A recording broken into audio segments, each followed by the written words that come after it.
1627년 정묘호란부터 1636년 병자호란까지 연이은 전쟁을 겪은 조선. 특히 병자호란은 조선 역사상 가장 크게 패배한 전쟁으로 수많은 백성이 죽거나 다쳤고 청나라로 끌려갔고 왕은 무릎을 꿇고 머리까지 조아렸습니다. 오늘은 이 가슴 아픈 전쟁의 상처가 남아있는 곳으로 그 길을 한번 나서보고자 합니다.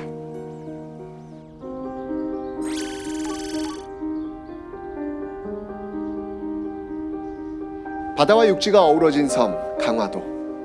평화로워 보이는 곳이지만 이곳에는 조선의 아픈 역사가 깃들어 있습니다. 정미호란 때에는 인조가 이곳에 몸을 피했고 병자호란 때에는 복림대군이 인조와 함께 이곳으로 피신을 오려고 했지만 길이 막혀 남한산성으로 향하게 되죠. 한강과 임진강의 물줄기 모양이 마치 제비꼬리 같다고 해서 붙여진 이름 연미정. 이곳 역시 우리의 가슴 아픈 역사가 깃들어 있는데요. 정묘호란 당시 조선은 바로 이 연미정에서 굴욕적인 강화조약을 체결하게 됩니다.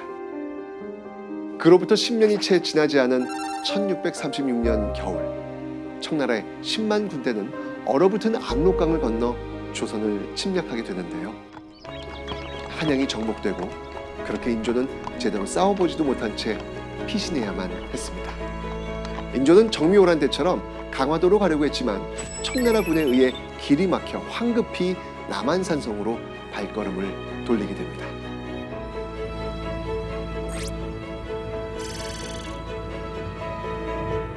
병자호란의 아픔이 깃든 역사의 현장 남한산성입니다. 인조가 남한산성에 도착한 다음 날 산성은 청나라 군에게 포위되고 마는데요. 까맣게 몰려든 청나라군을 내려다보며 인조는 어떤 생각이 들었을까요? 난공불락의 성이라 불렸던 남한산성. 병자호란에서는 패배했지만 남한산성은 함락되지 않았습니다.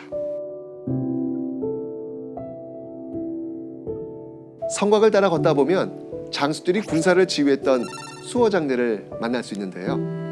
사실 병자호란 당시에 남한산성에는 큰 전투가 일어나진 않았습니다. 남한산성을 포위한 청나라군이 공격을 하는 대신 성 안의 물자와 식량이 떨어지기만을 기다렸기 때문이죠. 결국 인조는 47일 만에 청나라 군에게 항복하기 위해 이 서문을 나서게 되는데요. 서문의 모습이 그날의 굴욕적인 항복을 보여주는 듯합니다.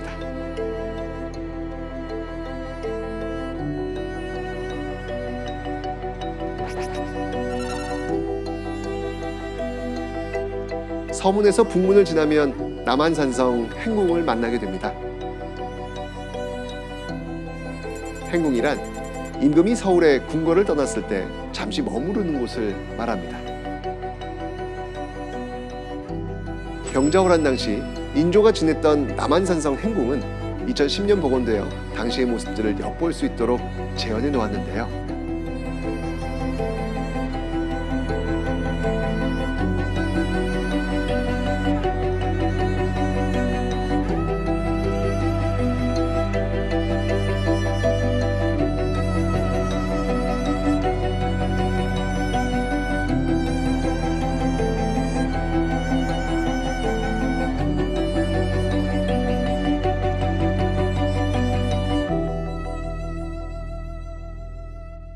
해발 약 500m의 험준한 산에 지어진 남한산성.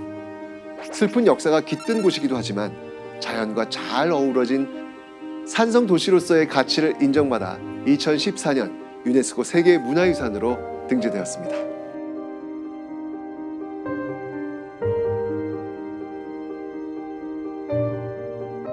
그렇게 남한산성을 나선 인조는 지금의 잠실인 삼전 나루터까지 걸어나와 청나라 앞에 무릎을 꿇었습니다.